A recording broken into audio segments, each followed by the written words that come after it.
There are a great number of people, millions of people, who are constantly prepared. They're on red alert to get excited and agitated about things like gay marriage and abortion and evolution.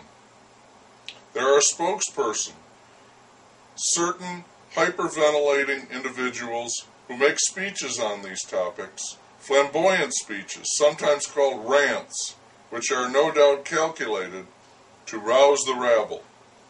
These speakers, commentators, talk show hosts, pundits, bloggers are extremists in that those who differ in opinion have nothing in common.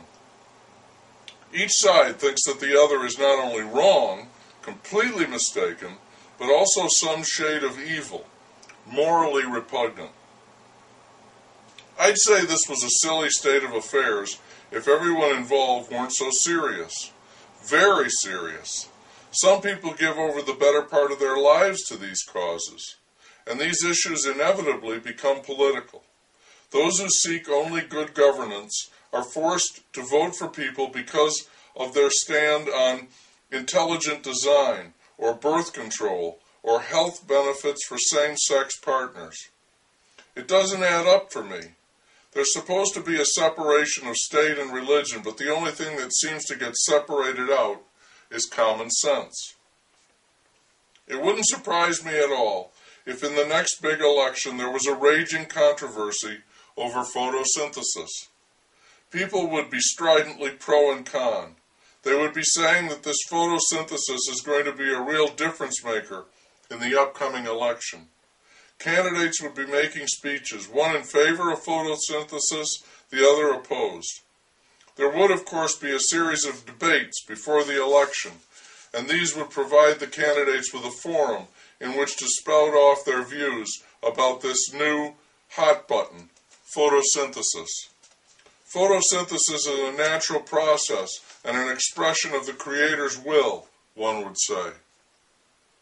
Photosynthesis, the other would reply, almost sneering and twisting the word into an ugly, deviant thing, is nothing but a myth sustained by those who are shallow of mind and feebly credulous, brainwashed by a lifetime of so-called science, which is nothing more than conjecture and hypothesis, guesswork.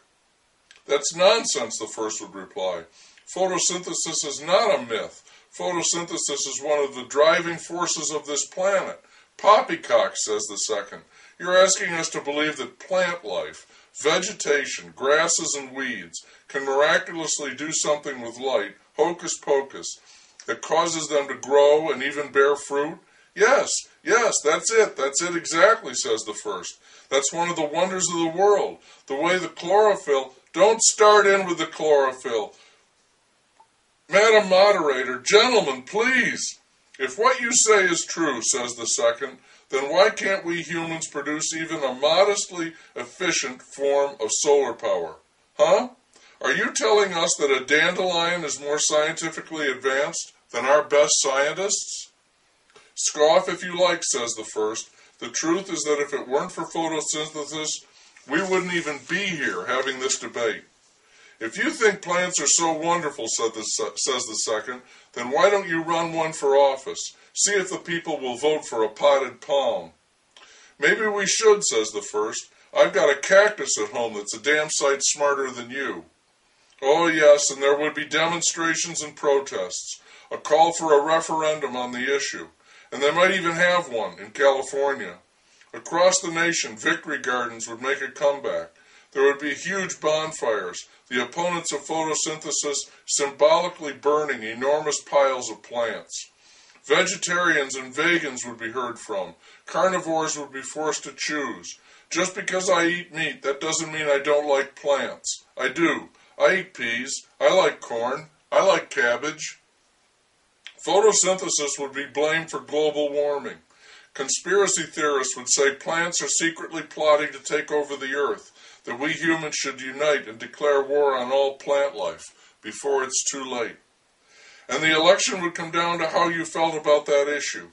In your heart of hearts, do you believe in photosynthesis or not? And if you do believe in it, are you for it or against it? The future of our nation and maybe all life on Earth depends on your answers to those questions.